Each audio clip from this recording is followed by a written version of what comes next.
What's up, Steeler Nation? We are the Observers. Well, I am an observer. Grant and Smo are off this evening. He's at Universal Studios, Disneyland, I don't know. He's always on a family vacation, must be nice. And Grant, he's watching The Young and the Restless, some soap opera. His commitment, you can see what it is. But hey, I'm here to talk about the 5-3 Pittsburgh Steelers coming off a kind of impressive win against the league leading Indianapolis Colts.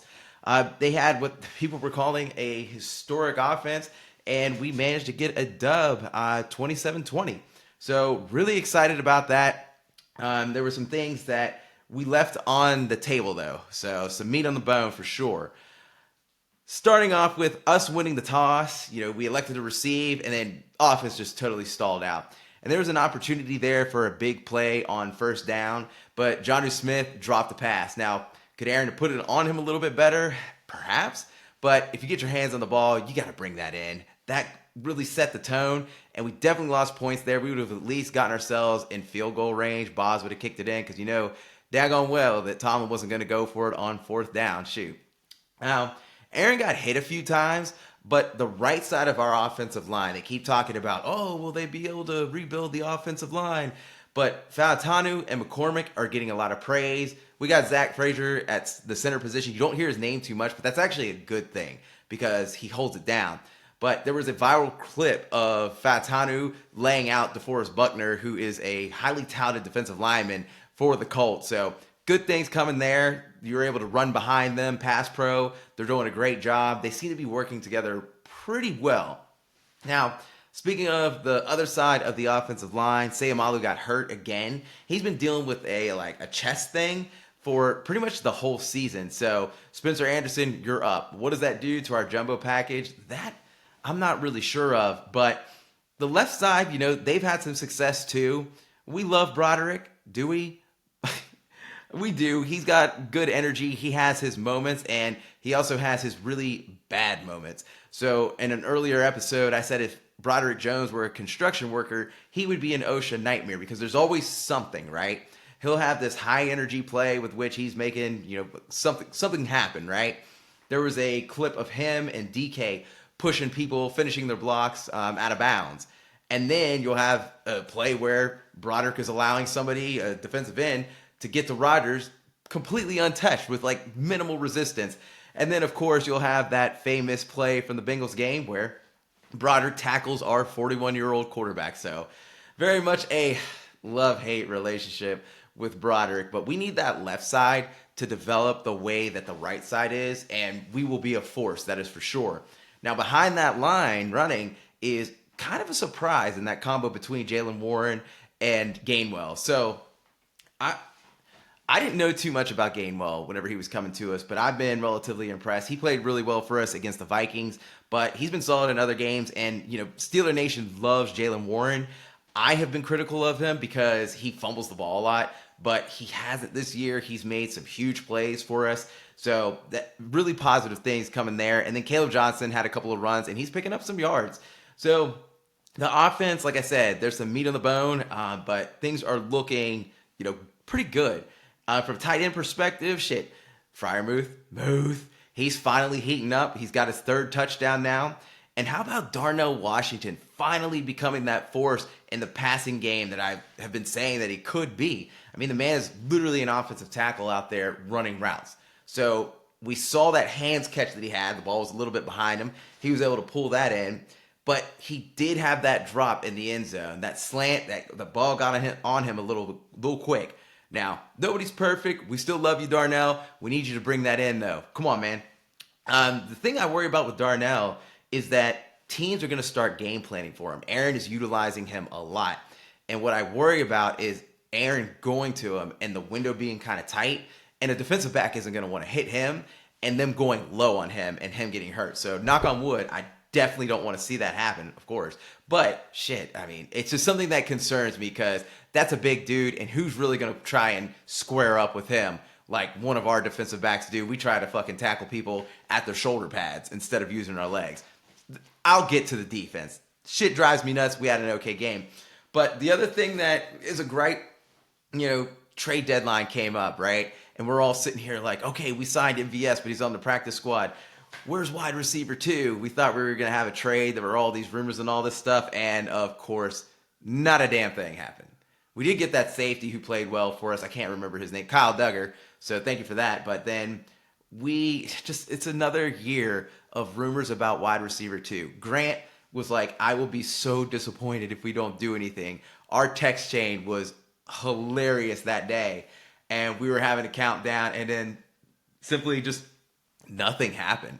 So a little bit of disappointment there, especially when you have Roman Jitterbug Wilson, who can't stay on the fucking ground. Like, dude, that catch he had, and then he jumps up in the air and the ball gets punched out. Like, he's trying to make a play. I get it. He's trying to get as many yards as possible.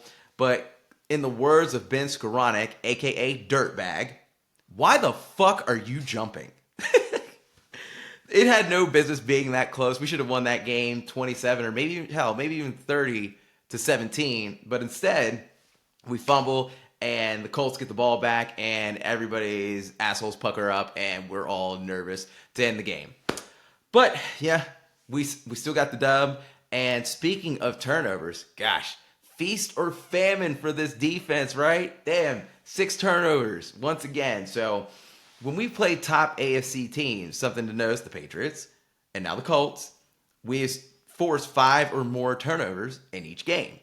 And that is really when the defense shows up. So Peyton Wilson, shout outs to you, man. Showing off the athleticism, that leap to force a turnover, an interception, and then he had a pick of his own.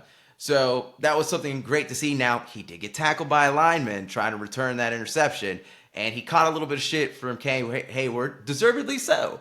Because how are you going to let yourself get caught by a lineman? Take that shit to the house, man. But defense, TJ 8, Highsmith 8, Cam Hayward was tipping passes, and 2 of our rookies learned how to hunt. They got a taste of blood. Derek Harmon and Jack Sawyer both getting turnovers of their own. Love to see it. Now, JPJ, he ate as well, but he was also assaulting people the entire game like he was some outsider refusing to integrate into society properly. You know what I'm saying.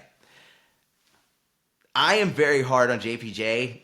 The other 2 guys, the other observers, they love him just because, the legacy and stuff, Junior. But we've seen him in person a couple of times, and if you've been to a game, you see how tall, how lanky JPJ is, and he's fast. There's no need for him to be all handsy and stuff like that. I'm telling you right now, in my workplace, if someone happened to put their hands on me just at all, or with the frequency with which JPJ has to be all over somebody, there would be a fight. There would be an HR case. Because, dog, like, unhand me, Negro. Shoot. And then Jalen Ramsey at safety. I really like that. Let that man roam, okay? Let that man roam and punish anyone who crosses his line of sight. I think that is perfect for him. He's like a fucking torpedo in the middle of the field. And just imagine, he creates that reputation.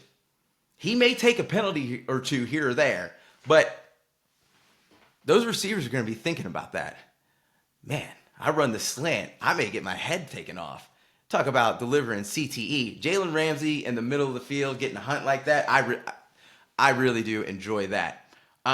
Something that I saw, really liked, Jonathan Taylor, league's leading rusher. He was like an MVP candidate, and we had him bottled up. So he had a season low in rushing yards. So the last 2 weeks, we've shown the ability to shut down a top running back. And I just hate Terrell Austin's soft serve zone. I mean, there were those passes, especially early on in the game, where Jones was picking us apart on the sidelines, and we would have like a corner and a safety, like bracketing a receiver, and the window's just not tight enough. So I saw some former Steeler players, defensive players, talking about that, tighten up your zone. And I think we'd be in a much better position. I just hate that I was comparing it to those nets that quarterbacks throw the ball into, except we give them a much wider, just like range of error. I said that completely wrong. Whatever, I can't think of it. But hey, we won the game. We move on to Sunday Night Football against the Chargers. Grant and Smo are scared of this team. they're scared of the coach, they're scared of the quarterback, and I guess maybe I could see why. Justin Herbert, he's a big kid, he's athletic. Colin Cowherd loves him. He's like, oh my gosh, he's like Andrew Luck. And he's also having success, I guess, in the dating world. He's dating some girl named like Madison Beer. I have no idea who she is. I looked her up, and apparently she's a singer. I've never heard a song that this girl sings, but what I did notice, she's like a brunette with like pretty eyes. Huh. She does brunettes with like blue, green eyes. That is an absolute cheat code. So, Justin Herbert, he's doing a good job in that sense. But back to the subject matter, Sunday Night Football. The Chargers, they just had a close game with the Tennessee Titans, who are ass. Okay? So I find that to be interesting. They're 10th in points scored, but 19th in points allowed. Now, we're not any better in points allowed, but at the same time, I just have a feeling with Justin Herbert being one of the most hit quarterbacks in the league, 62 hits, 28 sacks, and he's missing his 2 tackles. So they're out for the year, and he's also missing his top 2 running backs. They got our ex, Najee Harris, but Najee was being a thought with fireworks over the summer and put his eye out, and then, man, guy just can't catch a break. He tore his Achilles in the middle of the game. So sorry about that, Najee. But yeah, I mean, they're missing a lot of weapons. Now, Ladd McConkey, he's a weapon. And then Keenan Allen, he's a big target. He's old. So with them missing those pieces on the line, missing those running backs, I'm hoping once again we can bottle up that run and we can get to Herbert. We got to reduce his ability to run because he's a big athlete and things like that. But I just have a feeling with his history of getting hit, if our defensive backs can hold up in a quick passing game type of situation and the pass rush can get home, I think we've got an opportunity to, get another dub. And I know there's a history of us traveling to the West Coast and not necessarily performing too well, but I don't, man, me personally, I think we're going to pull this one off. As far as predictions go, like I said, the boys are scared. Smo has it 21-17 Chargers. Grant has it 35-20 Chargers. And I'm sitting here saying 27-21 Steelers. Let me know what y'all think. And also, guys, we appreciate the support. We started seeing some comments on one of the last videos on YouTube. You'll find us on YouTube. You see us on Spotify. Shoot, what is it? Apple Podcast. I think there's like an Amazon podcast. We're all over the place. But check out SteelersObserver.com. Latest Steeler news. And then check us out on IG, Steelers_observers on IG. Should we make a TikTok? I don't know, man. I'm not much of a TikToker. I'm not much of it, man. I don't really pay attention to much at all. But another thing, help me in these comments. Request Grant to make some shorts. He's a pretty funny dude. And I feel like if we had him creating some content, we need to get Smo in there on that too. Whenever we have those opportunities. But I feel like we need to make some more shorts. And if that were the case, I don't know, just a little more content for y'all to consume. But we really appreciate it. Like I said, Steelers about to go get another dub. And yeah, Observer's out.